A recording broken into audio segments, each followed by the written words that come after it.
Mga day, for today's video, magluto na punta.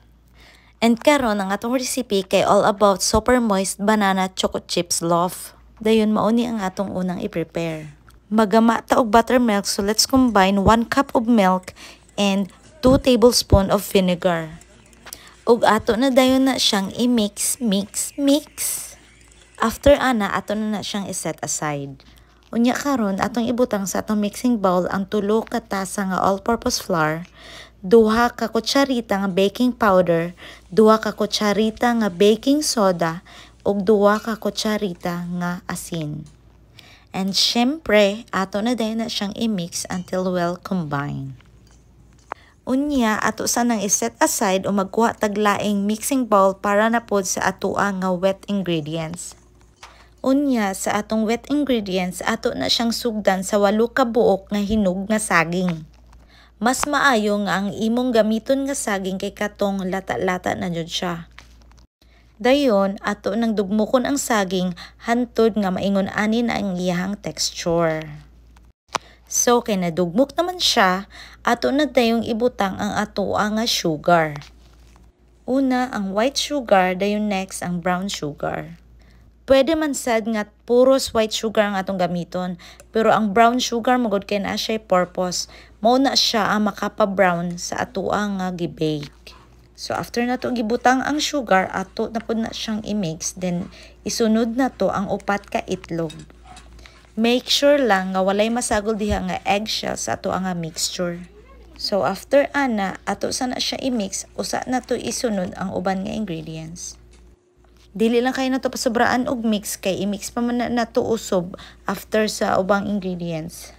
So karon ato nang ibutang ang 1 cup vegetable oil ug ang 2 teaspoon vanilla. And syempre, ato na po ni siyang i-mix. Diha na ta mo mix og tarong hantod siya nga ma-well combine. So karon igo pod nga okay na ang atong gi-prepared kagaina nga buttermilk, so ato na siyang isagol dinhi. Kabantay mo, medyo nilapuyot ang milk.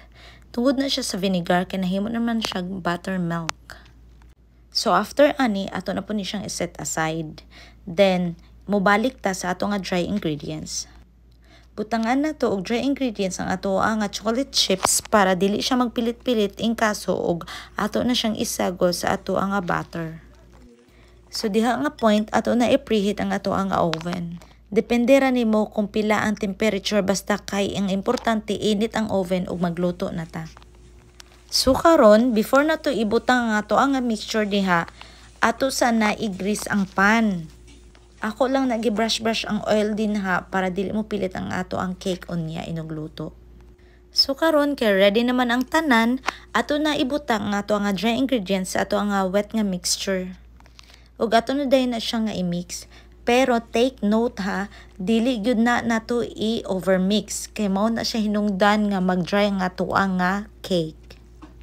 Igo lang gyud nga dili na nato makita ang flour, then that's it.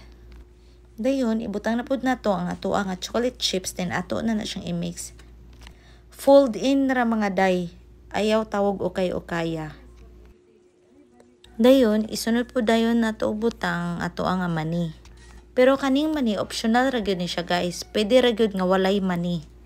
Ako kay ganahan ko na apoy crunchy, so gibutangan nako. Then, syempre, mix na pud nato, i-fold in ra gyapon. Dayon, mauto, mana. Ato na ibutang sa ato nga, gi-greased nga pan. Ug ato na siya iluto. O, di ba, dali ra kaayo. Igo-igoon ra po na to nga mga 3/4 ra ang sulod nga butter sa ato nga pan kay para dili po kay siya mo awas ino kaluto na later. Unya, last na gyud ni, butang nga po din na to og choco chips ug peanut sa taas para tsada po kayo tan-awon ino kaluto niya, di ba? So, kay na preheat naman ako to kagaina ang oven, pwede na nato ibutang na dayon ang ato nga lutoonon. Dayon mga day, importante gyud na nga i-preheat ang oven, no? Kay halimbawa, o wala na siya naka-preheat ron, then imo nang gibutang dira, dayon pagkasunod gisirado na nimo, then imo ha, usa pa nimo gi-on ang oven na magtuyok na siya 3 to 5 minutes, wala pa siya gainit, or 3 to 5 minutes usa pa siya mo init, ang imuhang gibutang dito nga butter so, nadaot na. Sa mga to mga day, luto na. O, di ba? Enjoy! Hitsura pa lang, lami na kaayo. So, dirira sa tako to mga day, dagang salamat sa paglantaw. Kini si Hazel, i-follow ko kay napay daghan.